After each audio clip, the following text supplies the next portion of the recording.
Hi, my name is Noah Litherland, and welcome to another edition of Calf Chat. Today I'd like to visit with you about maternity management.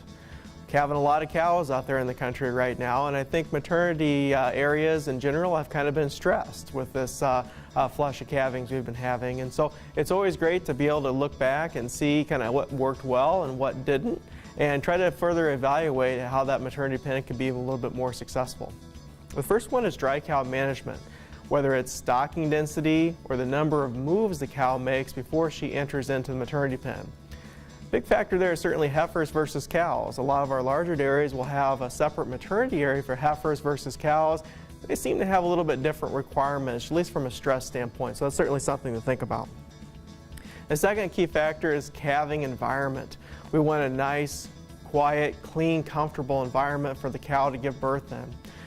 Two areas that seem to get the most attention are just-in-time calving. We're moving the cow into the maternity pen as feeders showing and calving is imminent. It typically results in the cow giving birth within a half an hour up to 3 hours after that move. Another very successful method is having cows within a group pen and calving within clean straw but in a group environment.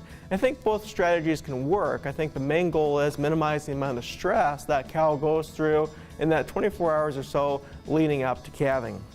But we really want to track the number of incidents of dystocia, the number of cows and calves that really struggle through that time period, so we can better determine whatever the best situation is for your farm to get cows to calve with the least amount of stress.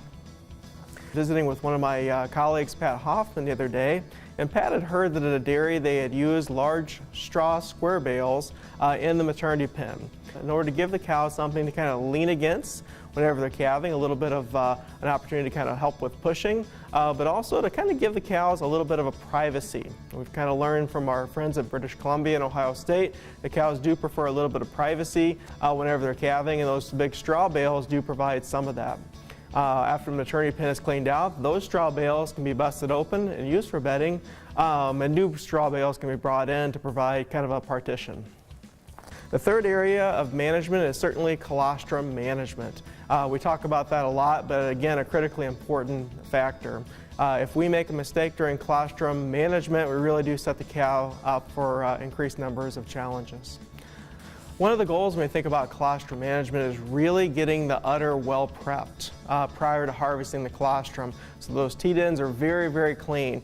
Any coliforms such as E. coli or salmonella that can get in the colostrum can replicate fairly quickly and cause significant challenges to the calf.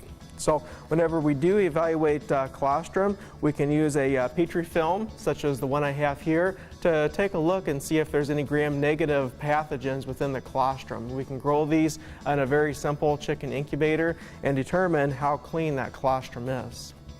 Another factor is certainly cooling the colostrum down. If we're not going to feed the colostrum right away, or if we have surplus colostrum, it's really important to drop the temperature of that colostrum down to 45 or 42 degrees as quickly as possible. In order to do that, we have to have certainly the right equipment and the right storage vessels for that colostrum. If we think about the heat exchange area relative to the volume for which we have in the container, it becomes a pretty important factor. Let's take an example. If we look at 5-gallon buckets, if we take a 5-gallon bucket, fill it with colostrum, put it in the refrigerator, it's going to take a long time for that temperature to drop. While that temperature is dropping, we get dramatic increases in bacterial growth. The comparison of the square inches of surface area for the cooling to take place to a gallon of colostrum within a 5-gallon bucket is about 140 square inches of surface area. If we look at a gallon jug, certainly a smaller container, but still a fairly good-sized container, we increase that to about 250 square inches per gallon. So more surface area to be able to exchange heat, but still not a lot. If we look at some of the disposable single-use bags that have capacity for a gallon but are much flatter, have much greater surface area, now we're talking about something that's about 750 square inches of surface area per gallon. So we can not only cool down colostrum much faster, we can also warm colostrum up much faster as well. The fourth area that we really look at when evaluating maternity management is a newborn calf pen. When we look at the calves in the first 24 to 48 hours, how good of a job did we do there in terms of getting calves dried off, warmed up, navels dipped, and getting colostrum on board. When we have a lot of cows calving at a time, certainly our facilities can become overwhelmed and we get a little backed up on hygiene. So fifth and final thing we like to look at from a maternity standpoint is really not only looking at the success in the calf, but also the success in the cow. From a calf standpoint, we're really looking at 2 or 3 key numbers.